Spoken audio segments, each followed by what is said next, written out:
Hey, welcome to KocoSports Main Event Review. I am the huge one, Dave Coco from KocoSports.com or KocoSports.net. It takes you to the same place. This is our weekly main event review, and the reason it's not Coco's Corner is because I got my inventory brother in arms, Rob, joining us. Rob, welcome back, buddy. Does it feel good to be back on the channel? Feels good. Feels real good. We only bring you to the A shows, you know? I mean, there was Wrestle Kingdom, there was Raw. We're like, no, we're going to save you for WWE main event review. What's a shame is I loved Raw, and I would have been the most positive dude ever for that Raw. I kind of wish you were, because I got off Wrestle Kingdom, and like last week's Raw was so good, and then this week I was just so negative. I think I needed a little positivity. I think I needed the positive Tom to come in and tell me how great it was. It was fantastic. In fact, I feel like the recap they showed to start off main event just pretty much summed up why I loved it. It was a cohesive 2-3 hour block of programming, all with Triple H trolling John Cena. I don't know how anyone can't love that. I just don't care. I don't. I didn't enjoy it.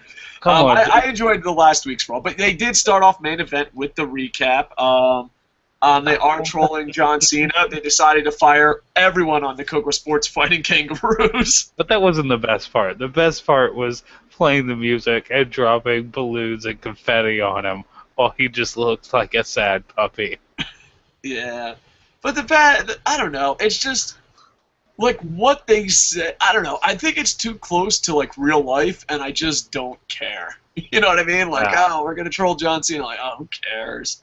I don't know. I think I have a sickness in me, and I have John Cena-itis.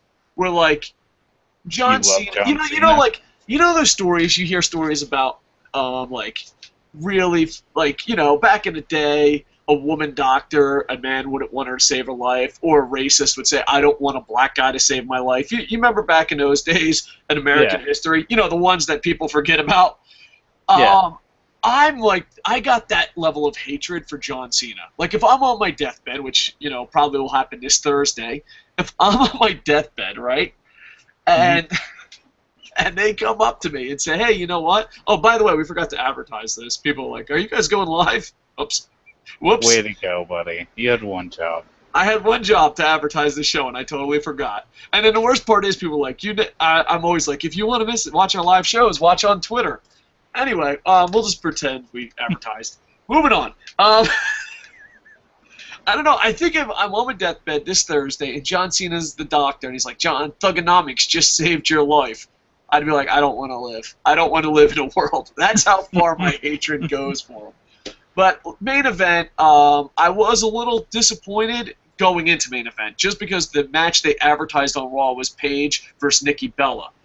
But main event to me is a C show, but they give mid-carders a chance. I think it's, well, how I did best describe WWE main event is mid-carders get really quick matches. That seems like what main event is. I was really happy that Paige and Nikki Bella went for. Oh, first off, win, loss, or tie. We ask this every week. Win, loss, or tie. What did you think for main event? Obviously, you have to grade on a main event level. I'm saying tie. I was expecting a loss, but a tie. What do you say? Win, loss, or tie? I'm gonna say weak win. Weak win. All right, I can see that. There was good use of replays. They only did. They didn't overdo it like SmackDown. Yeah, there was good use of that. There was a good length women's match that was taken seriously. Yeah, that's the part that shocked me. And those two reasons are why I personally have to give it a weak win. Yeah. It deserves that. All right, well, let's talk about the opening match. Change your vote. Go ahead, change your vote.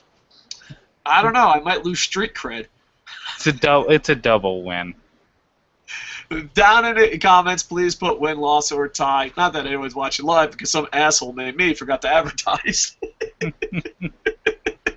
Yes, catch us on the rebound, folks. This was the advertised match. It was Paige versus Nikki Bella. I was very disappointed in this advertised match going into it. But they did give them time. They gave them time, and that shocked me. Like, I was like, this is still fucking going on? And not only that, but I throw Nikki Bella under the bus often. And I always defend her and tell you you're fucking wrong, because I think she can actually wrestle. All right. But, you know what? Normally, I would fucking yell at you, call you dirty names, make fun of your family members, living and dead. But you know what? I think for this one moment in time, you were right. She wasn't that bad.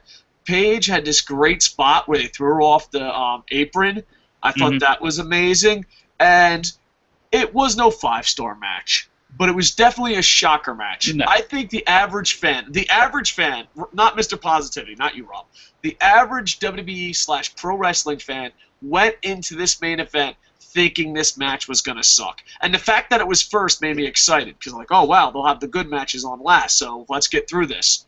But it was a pretty decent length match, and for WWE Divas standards, I'm not going to say 5-star, I'm not going to say good. I think it's an early 2015, but right now, this is my shocker match. I thought, wow, that wasn't horrible. I'm in shock. I am in shock. Can we give a bonus +1 fantasy points to whoever owns the 2 people in this match? Well, I don't know who owns Paige. Paige was a hot commodity. She got early. I know Nikki Bella went to iJapan, and I don't think main event counts. Only Raw and SmackDown. Main event doesn't. No, that's bullshit. Main event needs. You have to go. It counts for storyline. For sake of it counts for storyline, it should count, you monster. All right. Well, we'll have to talk to Forsaken, the Dungeon Master. That's what we decided. We did talk fantasy wrestling a lot today. You can check that out on our channel. Like, comment, subscribe. But let's focus on main event and not fantasy wrestling. What did you give your last thoughts on this match before we go to the next match? I thought it was a pretty good match. I mean, Nikki Bella worked a specific part of the body and made that the focal point of her match, which made it a way better match overall. And it was just an entertaining match. For as far as WWE main women's rosters wrestling matches go, this is one of the better ones in a while. All right, not bad, not bad. Moving on. Of course, not counting Charlotte. Charlotte's in a league of her own. Yeah, no, not counting that, because that wasn't main roster. That was NXT coming up and going, look what we can do. Then you have you. I wonder if there was a little bit of Nikki Bella and Paige saying, "Hey, we can outshow them," because last week they had the NXT match and that was amazing. I don't know. That's what I like to think, is that it's forcing them to be more competitive. I would like to think that. All right, it goes to a promo where a U.S. champion declared himself in the Royal Rumble match. I like Rusev a lot, and I enjoyed it, but it just seemed like you could have tweeted this out. You know what I mean? Like, ain't this the shit Twitter's for? I love Rusev. I love the character. I think they're booking him a little bit weak, but that might just be me nitpicking. I'm not really strong on that position, but sometimes I'm like, they should have him more dominant. But yeah, he cuts a promo and he basically says he's going to be in a Royal Rumble match. And there's a part of me that's like, oh, that's cool. But then there's the cynical asshole in me that's like, ain't this what fucking Twitter's for? Like, do you know what did he just have a tweet? Did he just go out there and have a tweet? It's not even a promo. It's just a tweet. What disappoints me is I didn't hear Daniel Bryan's music come on during that promo, because Daniel Bryan should be coming out of nowhere now that Ryback's out of the picture, taking that feud over with him, and toppling Rusev to reestablish himself. Let's get Daniel Bryan to the top of the ladder. First off, that is awesome. And second off, WWE's not in the business is awesome. And third off, how long do you think the fired gimmick is? When do you think they actually are unfired? Do you think it goes? The Royal do you Rumble. think? I'm thinking this week's Raw. No, see, like, I think when people get fired and quit and all that. I mean, the Authority was supposed to be gone. They're back like a couple weeks later. I mean, they're definitely back by the Rumble. There's no way they're still. No. See, this is what I would do if I were them. I would have the Rumble start off the pay-per-view, and I would actually have it be about midway through the Rumble, and have all three of the Fire guys come bursting through at once, and all three entrants enter at once before security can stop them. All right, I see what you're doing. You're going a little old school NWO, ECW, jumping the rails type gimmick. All right, I like it. I say they're back within. I would be shocked if by maybe next Monday they have enough discipline not to have them return fired superstars. All right. But there's You know no what? way it goes 2 Mondays. You know what then? No. Let's make a wager on this. All right, yeah, that's good. Let's make a silly bet. Something crazy. Okay. If they don't come back before the Rumble, all right. Before the Royal Rumble, if they are not back. Okay. What's the bet? My whole thing is, does it count if they like do run-ins and shit? Does that count? Like the whole ECW, I bought a ticket, I'm sitting in the front row type gimmick that the Divas totally slaughtered this year? Are we going like, no, they're officially No, we can't make this bet, because WWE is going to fucking do that stupid shit the whole time. Yeah. All right, well, we'll think of some silly bet. Dolph Ziggler's going to be inside every goddamn arena. Now, this match, I kid you not, I decided to get a drink of water, and I missed it and had to rewind. I'm not saying it was a short match, because like a lot of times people use that as sarcasm. Like, I went to the toilet, or hey, I went to get a drink, and it was over. No, there's no sarcasm. That's what really happened. Like, I'm parched. Went to go get water, and it was over. Fandango defeats R-Truth in a very quick match. He brought back the leg drop from the top rope. After the victory, he celebrated with Rosa Mendez. I don't know. It just seems like it was two guys that are this generation's Barry Horowitz going at it for no reason. It's just like Fandango beat R-Truth, so R-Truth will lose more to Ryback's return than Fandango will. I don't know, because I like what they're doing with Fandango, where they're starting to rebuild him. Really? See, because they're making him more aggressive, and I think it's entertaining. Gotcha. See, my whole thing is what Fandango is, I thought it was a stupid gimmick. The song, the UK, the WrestleMania, everyone got it over, and I was like, oh, that's cool, because I like Fandango the wrestler, the man behind, I was going to say behind the mask, but he's not wearing a mask. I like Fandango the wrestler, but Fandango the character I always thought was stupid, but I was happy for him that it was getting over. And, one thing that is shared among a lot of people online is the song was more over than he was, and I think that's a fair statement. And then they got rid of the song, and I was like, oh, all right, interesting. So I wish Fandango the best. I don't know if it's going to work out, but it was a really quick match. Your final thoughts before we go to the final match of the night? I was really hoping that R-Truth was going to win, man. I was pretty into it. I like R-Truth a lot. Ron Killens.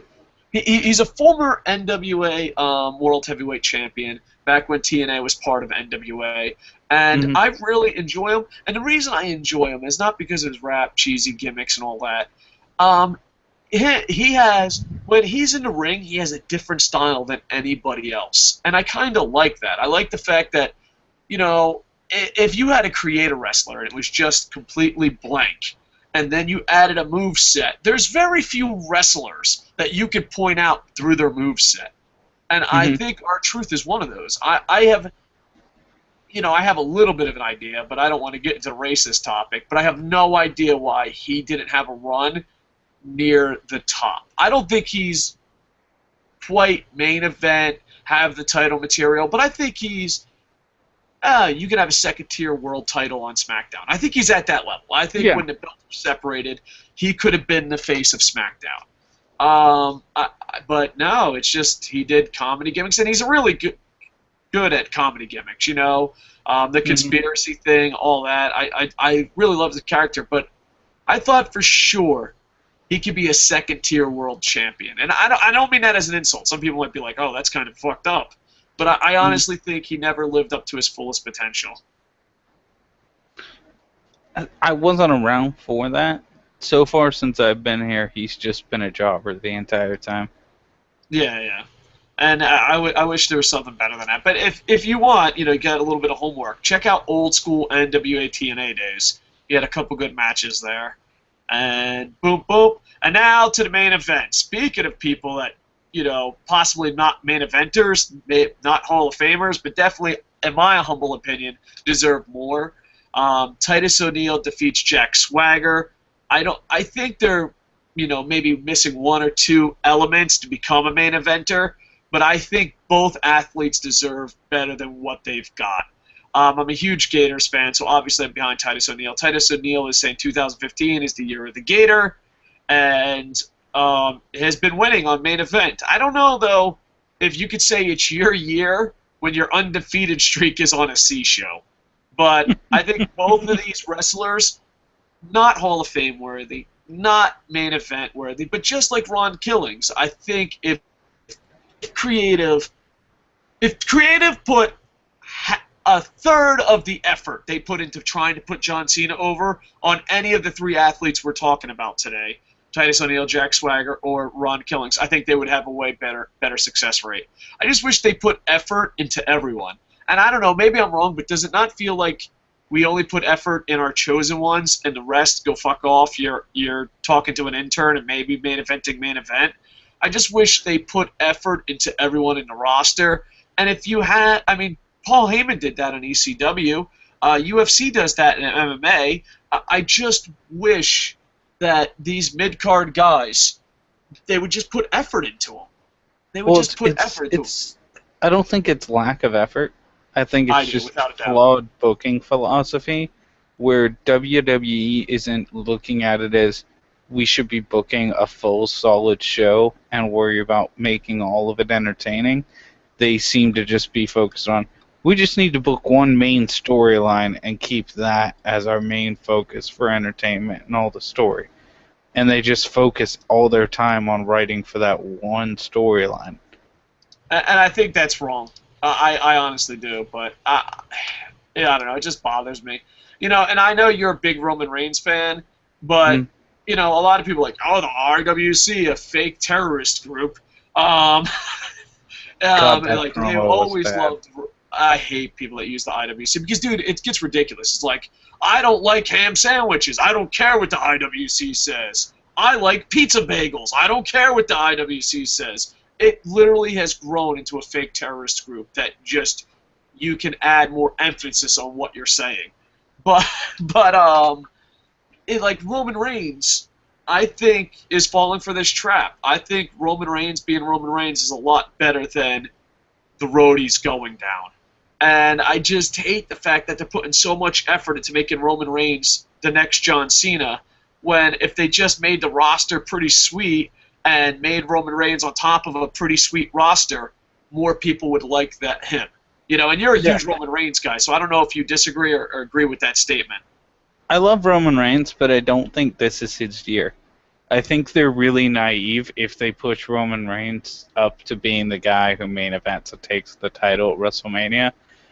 And the exception being, if it's in an angle against Seth Rollins and Dean Ambrose as like a triple threat for the title. Yeah, I've said the triple threat thing a couple times, and a lot of people down in the comments on that evil social media and Boom Boom, like, there's no way it'll be a triple threat with the Shield. I think Seth Rollins, if you want to protect Roman Reigns, and they obviously do, you have Seth Rollins as champion, right? Mm-hmm. Then you have him going a triple threat with the Shield members, and I know a lot of people are like, oh, they won't have a triple threat main event, and that's kind of bullshit, but let's just go on with it. I think that's money. And if Roman Reigns wins that, I don't see people booing him and calling him the next John Cena. Yeah, no, I think they'd put on an amazing match because they all know that their fates are tied to each other because of how they came up. I think those three guys would put on a phenomenal match. And it's not hard to sell either, because you could even have Ambrose and Reigns walk out of it as friends afterwards, nothing changed. Just off the simple fact of all they have to do is Reigns wins the Rumble, Rollins ends up taking the title from Lesnar or Cena or whatever, and he has the title until then. And then you have Ambrose get thrown in there just as the screwball guy. Well, no, after Ambrose raps with Wyatt, he goes to Reigns and he tells him that he wants in on it, that he still has business with Rollins. Yeah, and they can book it anyway, but I honestly think a lot of people tell me no, and I'm glad you agree with me. I got Positive Petey agreeing with me. But yeah, I think if you want to protect Reigns, if you want to make him look strong, as the internet jokes and the CM Punk story goes, I think all three members of the Shield, Roman Reigns goes out. People don't boo him out of the building, and he has a better start. All right, let's go to 2 live comments and wrap this up. I did not advertise this, so members of the Internet Infantry, I am sorry. This is on my bad. I didn't advertise this show. If you missed it live, blame Rob. We did get two people in. Hi, members of the Internet Infantry.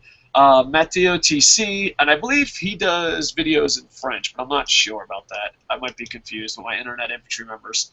I think they will put Ziggler, Ryback, and the other guy back on the show 3 weeks. Nothing like an insult, man, with the other guy. Nothing like hearing my second-round draft pick called the other guy. If they don't, we will have a 6-man tag match at WrestleMania so they can put Kane, Rowan, and all the other guys on the pay-per-view. I don't think they'll wait till WrestleMania. I don't think they will. I mean, it's a good idea. I just don't think they have the patience. I don't think they'll wait till WrestleMania. I think the Rumble's when it'll happen. Yeah, and a lot of people are getting on me because I'm an Okada fanboy, and I'm like really pissed that he went at Wrestle Kingdom, and it's so funny the difference between New Japan fans and WWE fans. New Japan fans have faith it's a really long storyline to next year's Wrestle Kingdom, where WWE fans are like, they're gonna fuck this up by next week. It's funny the difference in the mentality. You know what I mean? Mm-hmm. And then Market Garden, very high ranking, also part of our fantasy wrestling league. Is this really a C show? At least the thing's live. SmackDown's more of a C show these days, isn't it? And that's a really good point. You know what? A lot of times we go off averages. Like, we try to review everything and we just say, oh, what do people watch? And granted, it's a really bad way of deciding what shows are more popular or not, but that's what we do. And this week made me sad. Our Raw review got way more views than our Wrestle Kingdom 9 review did. That's kind of a sad story, but hey, it's just the reality. But a lot of weeks, one was hilarious. A lot of weeks, WWE main event does get more views. The WWE main event review gets more views than SmackDown review. So, but yeah, it's a good point, Market Garden. I don't know. All right, we'll check the comments one more time. You know what? I'm going to dedicate this show to Market Garden and Matt TOTC just because we did not advertise this at all, and I don't know how much YouTube spread it out. YouTube isn't the best at sending out smaller shows.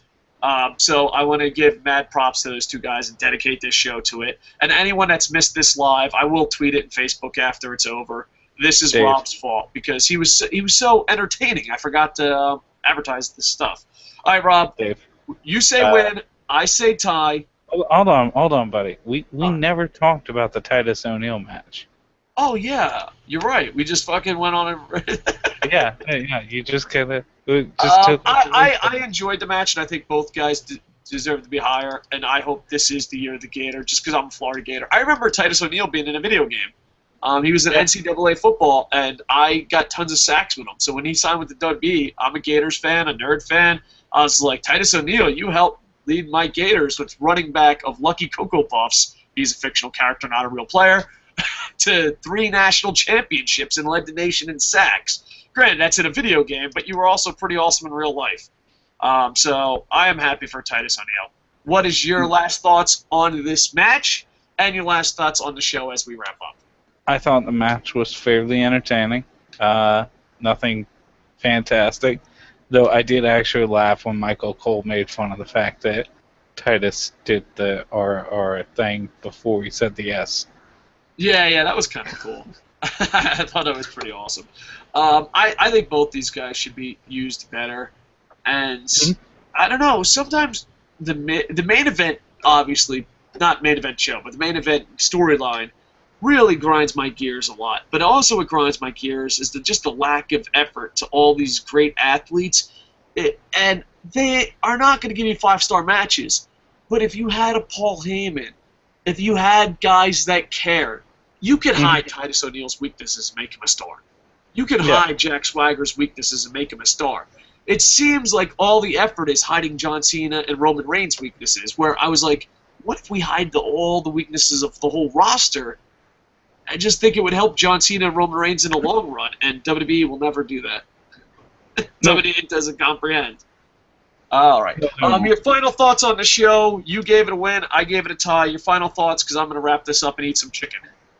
Paige looked fantastic, and so did Natty. And so did Nikki. Yeah, all of them are pretty goddamn sexy, to be honest. The non-title thing is really burning my ass, but I guess, WWE's wearing us down to fucking get used to non-title matches. How's that burning your ass? You know what they're doing, right? Yeah, know what They're doing. going to build to a triple threat between Natty and Paige and Nikki. And then Natty's going to win it. Charlotte's going to come up, and Charlotte's going to have a run against Natty into WrestleMania, where Charlotte's going to take it with her dad there to watch. You know what? I hope you're absolutely right. I know I'm going to be... Because I know what I hate. I'm like, oh, this is going to be bad. And then when it's somewhat good, I'm like, oh, that's cool. It wasn't as bad as I thought it was. That's how I live my life. But now, me and co-hosting a show with you, I'm like, oh, it's going to be bad. And if it's surprisingly good, I can come back and be like, wow, that was surprisingly good. I'm happy. But then you come up and you pitch like this awesome idea, and then it gets like the fucking hope up. Like, ooh, I'm going to Disney World next year? Ooh, Santa's going to get me a Nintendo? And then when it doesn't happen, I'm just like, oh, I kind of wish I never heard that positive shit. Yeah, but when it does happen, like when I predicted Daniel Bryan returning, then it feels good. I don't think you can add that to your track record. You said CM Punk and Daniel Bryan were going to return every single day of the year. You can't just... Well, I'm so far 50% right. Yeah, and then 27 years from now, when CM Punk passes away, oh, what a sad day! You're gonna be like, you're gonna see the little "Rest in Peace" CM Punk sign on Raw, and you're gonna be like, "See, I told you he'd return." Always comes back, gets adopted into the Hall of Fame. It's like, look at him in the Hall of Fame. He's back. Oh man! All right, so I give it a tie. You give it a win. Down in the comments, say win, loss, or tie. Please check out KocoSports.net. Tomorrow, TNA. Tomorrow, I believe Lucha Underground's returning. I hope it is. I missed my Lucha Underground. And hopefully we'll also have our award show and a lot of shows. So please like, comment, subscribe. Check out KocoSports.net. Jerry and the gang are working hard over there. And Samoa Joe tweeted us. That's all I got to say. Samoa Joe tweeted us. He said, Rob did he say stop talking about me? I wouldn't be surprised. If you could, like, can you imagine someone just tweets you and be like, hey, listen, I'm glad you're a fan. Like Okada, he just tweets, like, I'm glad you're a fan. If you could just shut the fuck up about me, that would be great. Just sends like some legal document over to Coco Sports. Just please tell the fat white one to stop talking about me. All right, so TNA is tomorrow. I hope to be doing a TNA review and a lot more shows. Thanks again to those that watched us because I forgot to advertise it. I'm an idiot. Rob, thank you. Like, comment, subscribe, KocoSports.net. And with that, I am over.